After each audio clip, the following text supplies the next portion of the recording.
Some people will love you obsessively, others will try to destroy you, and neither reaction has anything to do with who you are. Not really. They are not responding to your character, your words, or even your actions. They're responding to something far less tangible. Your energy. Something unspoken, even spiritual. A frequency you didn't choose, but which radiates through you like heat from a hidden fire. You feel it, don't you? You've walked into rooms and felt the temperature shift, not physically, but emotionally. You notice the forced laughter, the subtle defensiveness, the eyes that linger too long, or won't meet yours at all. You speak, and your words hit harder than you intended. You stay silent, and somehow that's worse. This is not charisma. This is not ego. This is archetypal. Your very presence tugs at the unconscious threads woven into others, threads they didn't even know were there. You pull something ancient to the surface, something raw, and in doing so, you unwittingly activate a battlefield, one that was always there, buried deep inside them. Carl Jung called this the shadow, the disowned parts of the psyche, the traits we reject, deny, and exile into the unconscious. When someone hasn't done the inner work, they don't recognize the shadow as their own. Instead, they look outside themselves and they see you. You become the lightning rod for their unacknowledged chaos. You are triggering, not because you're harmful, but because your authenticity, the way you are, defies their self-deception. You reflect their unhealed wounds back to them with unbearable clarity. They either want to worship you for what they've lost or annihilate you for what you've reminded them of. This is the battle you never chose. You are not good or bad in their story. You are symbolic. You are an emotional archetype they don't yet understand. They're not fighting you. They're fighting the part of themselves you awakened. So, how do you know if this is your reality? What are the signs that your energy isn't just noticed? It's disruptive, magnetic, and even dangerous in the eyes of others. Let's begin by understanding the psychic mechanism behind this disturbance, the Jungian lens of energy, projection, and the ever-haunting shadow, to understand why your presence can feel so disruptive, why some people feel compelled to either obsess over you or dismantle you. We must first venture into the darker terrain of the psyche. Here, in the inner architecture of the human mind, we encounter forces far older than personality, forces that move beneath the surface of awareness, like tectonic plates beneath calm ground. Carl Jung didn't speak of the psyche in terms of flat labels, introvert, extrovert, thinker, feeler. No, he viewed the psyche as a dynamic system of energies. And central to this system is libido, not simply sexual energy, but psychic energy, the very fuel of consciousness itself. This energy seeks expression. It wants to move, to be known, but when it's repressed, when instincts, desires, and truths are denied a voice, they don't disappear. They simply descend into the unconscious. There, they become the shadow. The shadow is not evil. It is simply everything we refuse to see. Our rage, our longing, our fear, our power. And once hidden, this shadow becomes dangerous, not because it is bad, but because it is unconscious. And what is unconscious is always projected. This is the mechanism behind why your energy triggers others. When someone hasn't integrated their shadow, they look outside themselves to locate the tension they carry within. They see your confidence and feel threatened, not because of your actions, but because you expose their own inadequacy. They see your freedom and grow hostile, not because you are wrong, but because your authenticity reveals their cage. Jung called this projection the unconscious act of attributing one's disowned parts to another person. And it is a powerful psychic defense. It creates villains and idols, obsessions and crusades, all to avoid looking inward. You become a screen onto which they cast their unprocessed selves. Your energy, especially if it is deeply authentic, emotionally grounded, or unflinchingly present, acts like a psychic catalyst. It activates what has been buried. And in this way, you become not a person in their story, but an archetype, the mirror, the disruptor, the liberator, the threat. This is not something you control. You didn't ask to carry this kind of presence, but once you recognize it, you must decide what to do with it.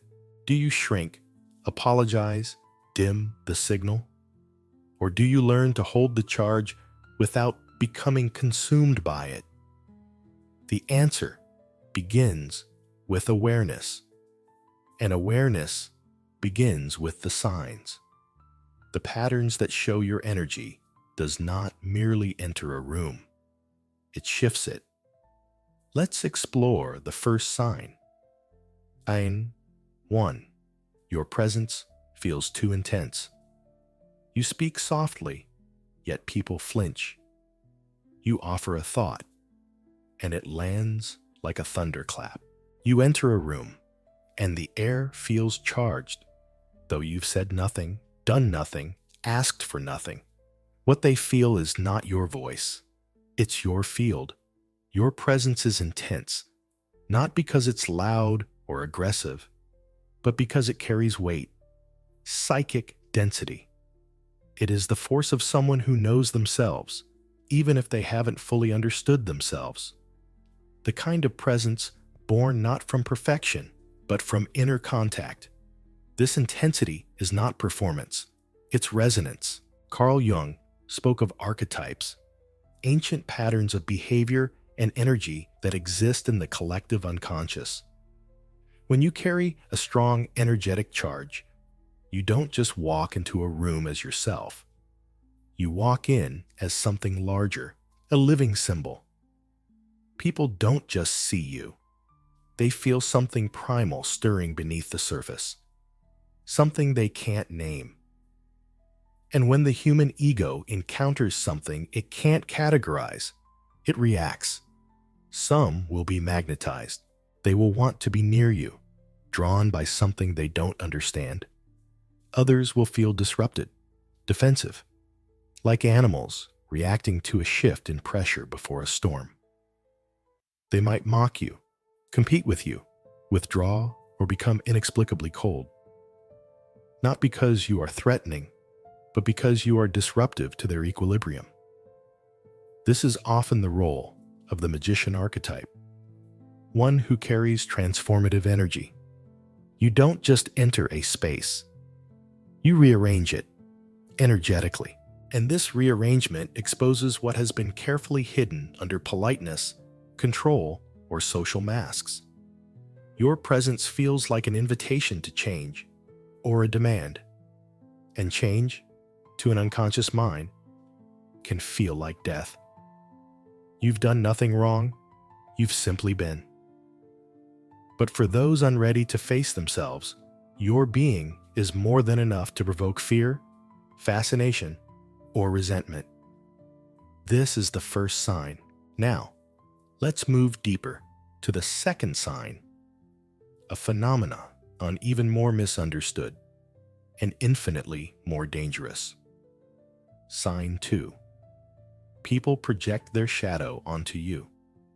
They begin to treat you like a threat, a liar, a seducer, a narcissist, or perhaps a savior, a muse, a fantasy. Either way, it's never truly you they're reacting to. They don't know it, but they've cast you in a role you never auditioned for. You've become a projection screen for their unconscious psyche, and the script they're following has nothing to do with your reality. Carl Jung called this shadow projection, one of the most pervasive and violent psychic behaviors of the human mind. The shadow is made of everything a person cannot or will not accept about themselves.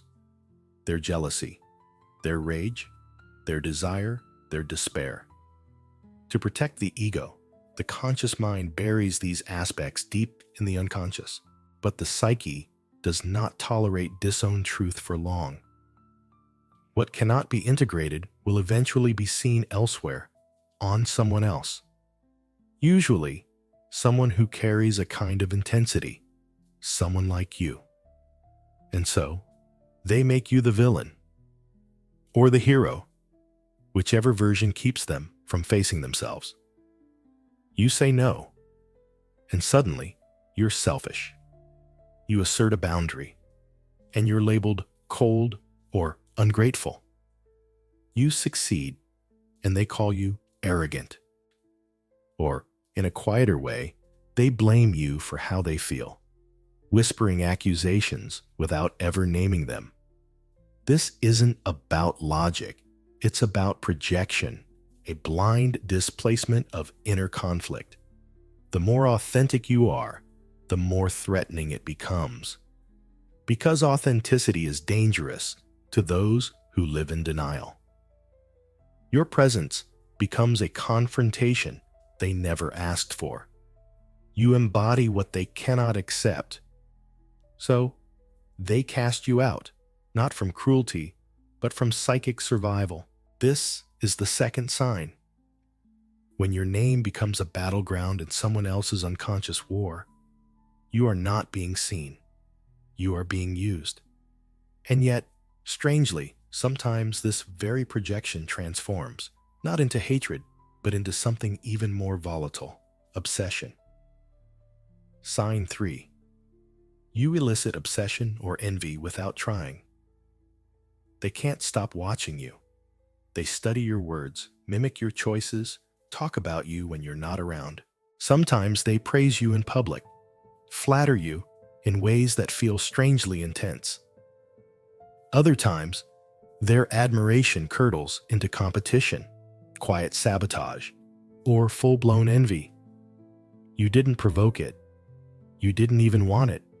But something in you struck a nerve, and now you live in their minds. This is not mere fascination. It is projection fused with unmet longing. Carl Jung explored how obsession is born from the psyche's hunger for wholeness. When someone sees in you a trait they've repressed, confidence, creativity, sensuality, boldness, they may become fixated. Not because of who you are, but because of what you represent, a lost part of them. You become an image of possibility or a failure. Either way, they can't let go. This is especially true when anima or animus projections are involved, the unconscious feminine or masculine energies that Jung believed we all carry within. If someone hasn't integrated these inner archetypes, they'll project them onto another person. You might be seen as their ideal, their twin flame, their dream lover, or as the one who destroyed the dream. And envy, that's obsession's shadow. It emerges when they see in you something they don't believe they can possess. You don't have to be perfect, just real in a way they've never allowed themselves to be. Your energy becomes a mirror too bright to ignore. They may love you one moment, loathe you the next, try to possess you, then punish you. They circle you emotionally, torn between imitation and elimination. This is not about you. It's about the archetypal energy you unknowingly carry, the one that makes them feel both inspired and inadequate at the same time. You become a symbol of what they long for and what they fear they'll never reach. And so, admiration becomes resentment. Attraction becomes rivalry. And still, you remain still, while their inner storm rages around your reflection. Next, we'll explore what happens when your truth, your clarity, your rawness becomes too much for others to hide from. Sign 4. You expose what others want to hide. You speak your truth, not to provoke, but because silence costs you more than discomfort. You say the thing no one else dares to say, You name what others only imply. You call a thing what it is, and suddenly the room goes cold. The conversation stumble. Someone laughs a little too loudly. Eyes avert. Defenses rise. You've touched something sacred, not in reverence, but in exposure. Not everyone thanks you for that. This is the fourth sign. Your energy acts like a psychological spotlight, revealing what others have spent years or entire lifetimes burying. Carl Jung believed that every person wears a persona, a social mask designed to conceal the raw, chaotic, complex truth of the inner self. The more someone identifies with the mask, the more fragile they become in the face of authenticity. In your presence, if deeply rooted in honesty, does more than shine.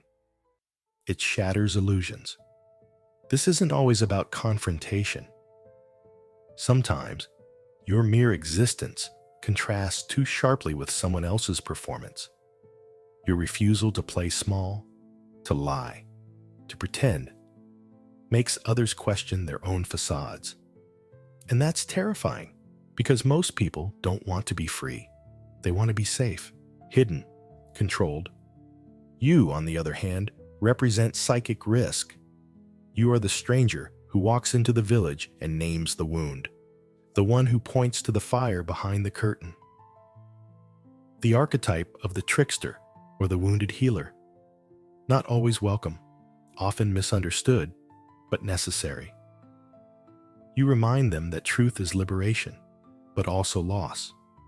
The loss of comfort, of denial, of false identity. And so, they may reject you, label you as too intense, too much, too dramatic. Not because you're wrong, but because you're real. To be seen in your presence is to be forced into self-reflection.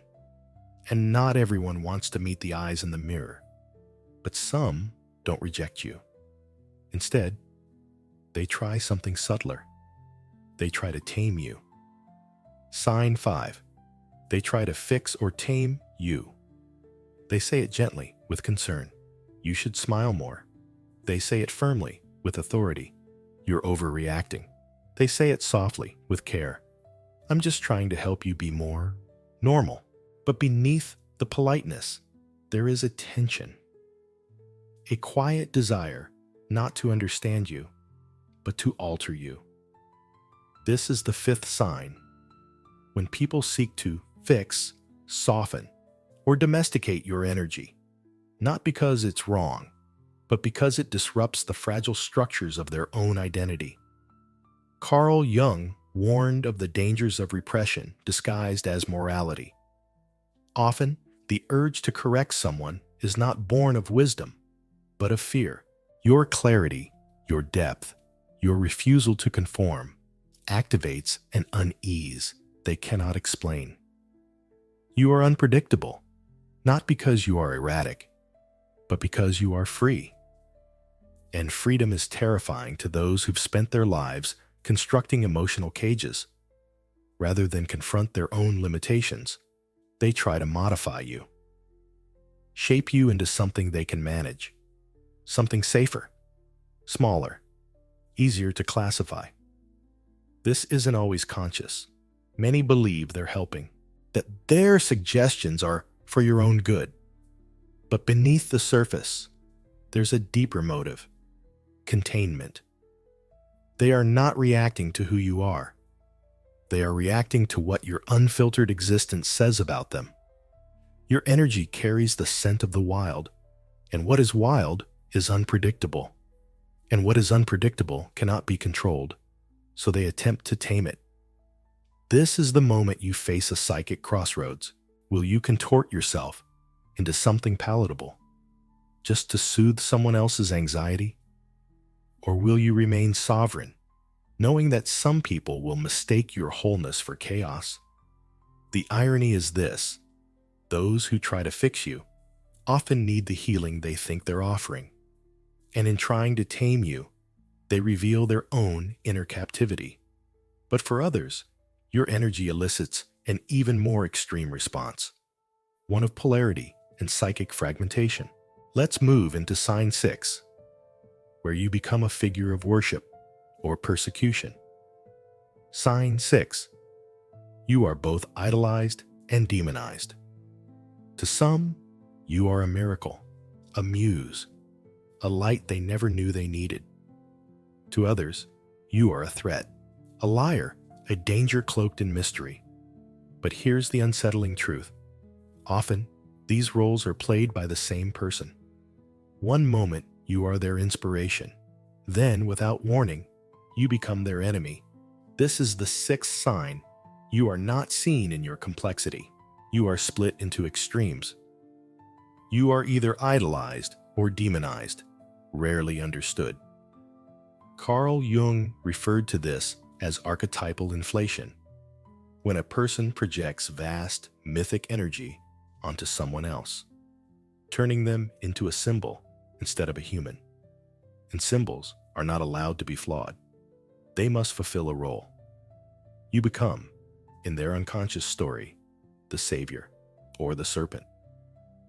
This polarity happens because your energy touches something deep and unresolved in others. When they feel uplifted by your presence, they want to keep you on a pedestal. But the moment you deviate, even slightly, from the ideal they created, they feel betrayed. You didn't change. Their illusion cracked, and in their eyes, the fall from divinity must be punished. This split perception is a sign that you carry archetypal weight. You activate a collective memory, something that feels larger than life, even if you're simply being yourself. People respond not to you, but to what you represent in their psyche. If they fear power, they may see you as controlling. If they crave truth, they may see you as divine. You become the projection of their deepest hopes or their most suppressed fears. The danger is not in being misunderstood. The danger is in being mythologized. Because once people stop seeing your humanity, they stop treating you with humanity. And that is when relationships become unstable, fragile, combustible. You are no longer a person. You are an idea. And ideas are easy to love or destroy. Sign 7. You trigger deep emotional reactions without speaking. You haven't opened your mouth, and yet something stirs. They shift in their chairs when you walk in. They glance over their shoulders as if sensing something behind them. They grow nervous, defensive, or oddly reverent, without you having said a single word. This is the 7th sign. You provoke deep emotional reactions in silence. Carl Jung spoke of the collective unconscious, a shared layer of the psyche that holds ancient symbols, instincts, and memories. When your energy resonates with something in that collective field, it awakens dormant responses in others. Not just personal responses, but archetypal ones.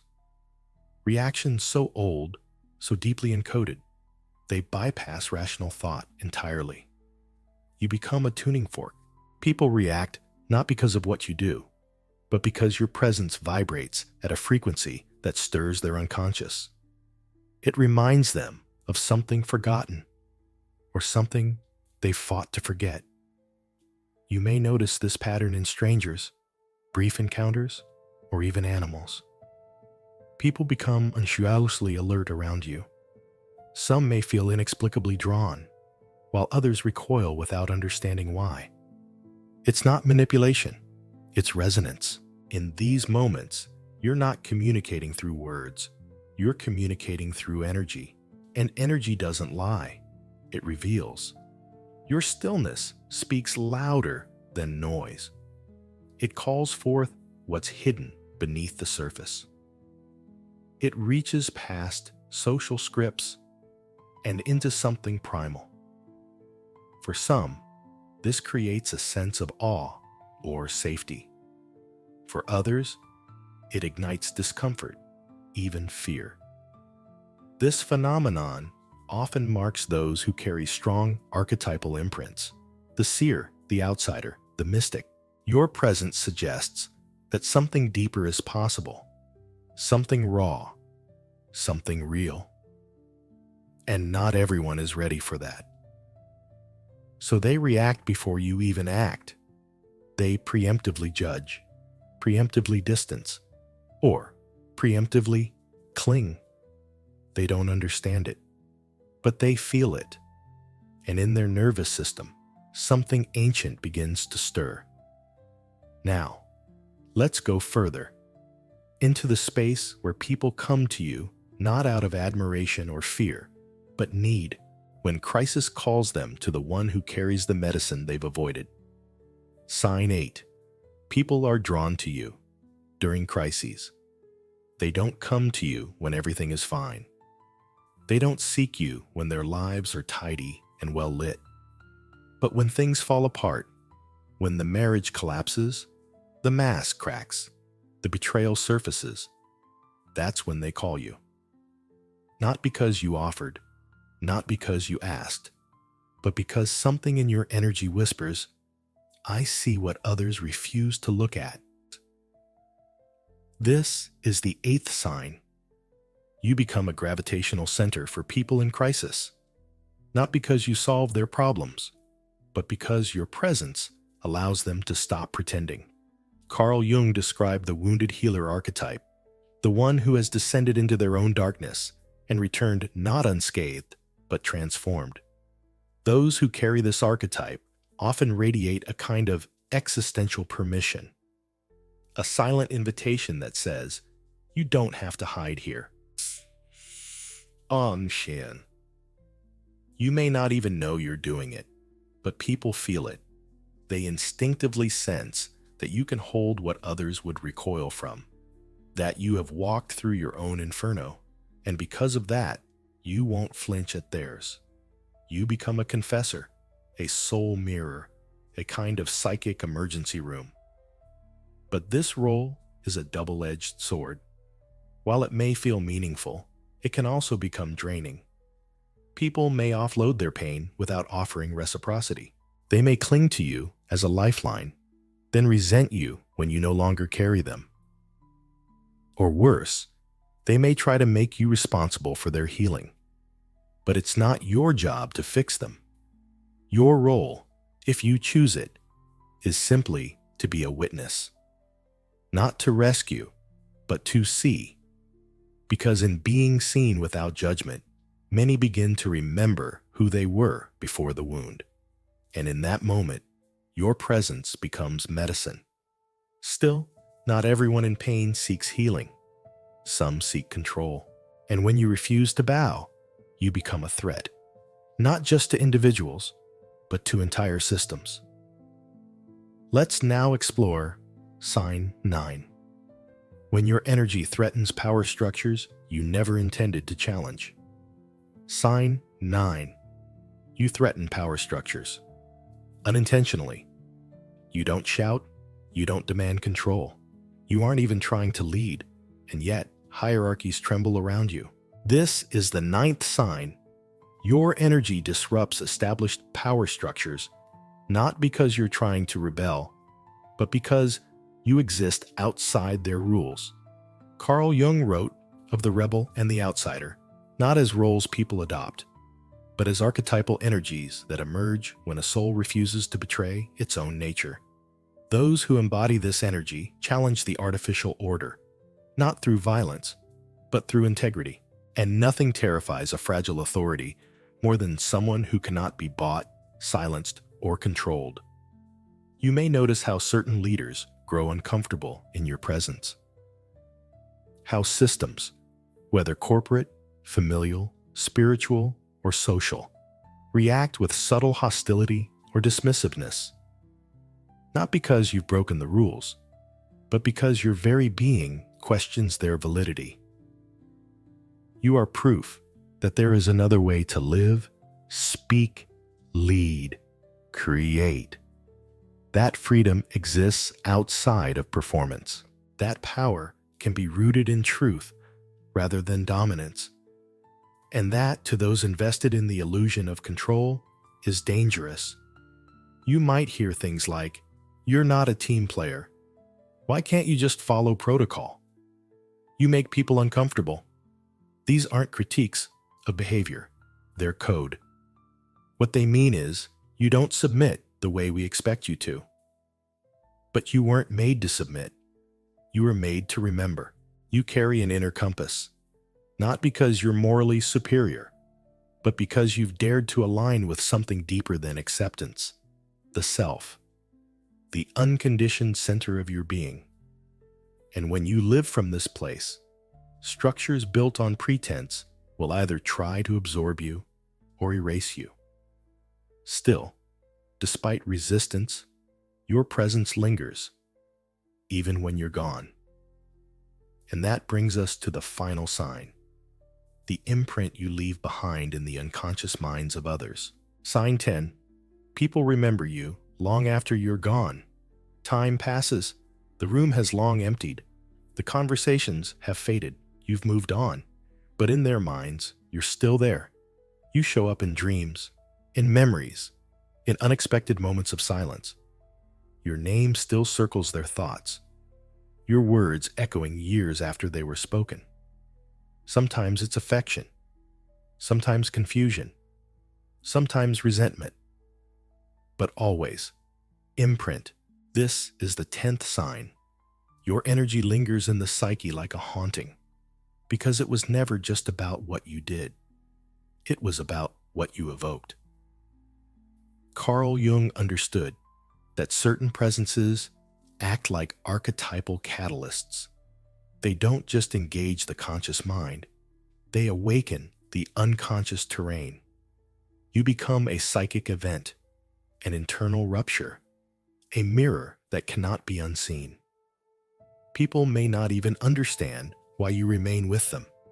They may dismiss it or try to suppress it, but the reality is you activated something, an inner conflict, a forgotten desire, a deep question about who they are.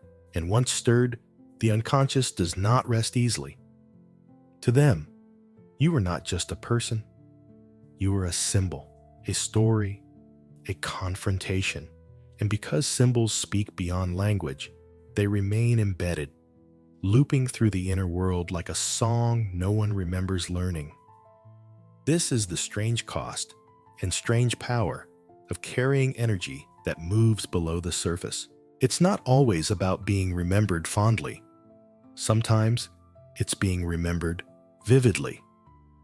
Sometimes you become a cautionary tale, a what if, a missed opportunity, or an awakening that arrived too soon.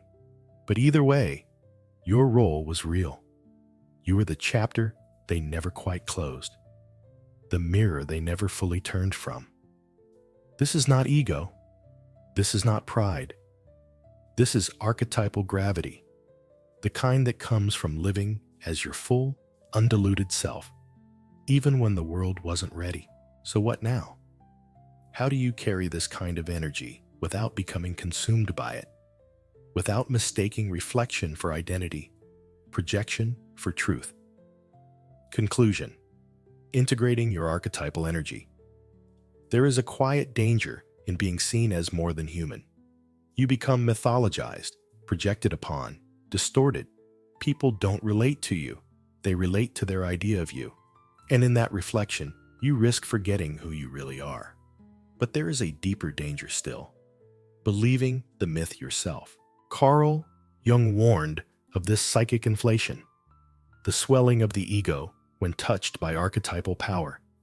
When you start to believe you're special, chosen, above, you fall into the same trap as those projecting onto you. You become consumed by the very archetype you once carried with grace. So what does it mean to live with energy that triggers, awakens, unsettles? It means learning to walk between worlds, to remain embodied while carrying mythic weight, to stay rooted in your own humanity while being seen as more than a person. It means recognizing when others are projecting and not mistaking their fear or obsession for your truth. You are not their savior, not their demon, not their lost parent, failed hero, or broken dream. You are simply you, and that is enough. The key is integration. To own your energy, not shrink it, not inflate it. To recognize the parts of yourself that attract obsession, spark envy, disturb structures, and awaken sleeping psyches, and to hold all of it with consciousness. Because your energy is a responsibility. It is a flame. And if you don't hold it with care, it will either burn you or burn those around you. So, tend to the fire. Tend to your solitude, where truth speaks without noise. Tend to your body, where energy becomes grounded. Tend to your boundaries, where projections dissolve. And tend to your shadow, because no matter how much light you carry, you, too, are human. And that's the paradox. To be deeply human, while walking as something archetypal. To disturb, to heal, to reveal, without ever asking for it. But now, you know. Now you can choose. You are no longer the battle you never chose. You are the presence that understands the war and walks through it with eyes open, spine tall, and soul intact. And long after your words fade, long after your footsteps echo into silence, some will still whisper your name, not knowing why. But you will know.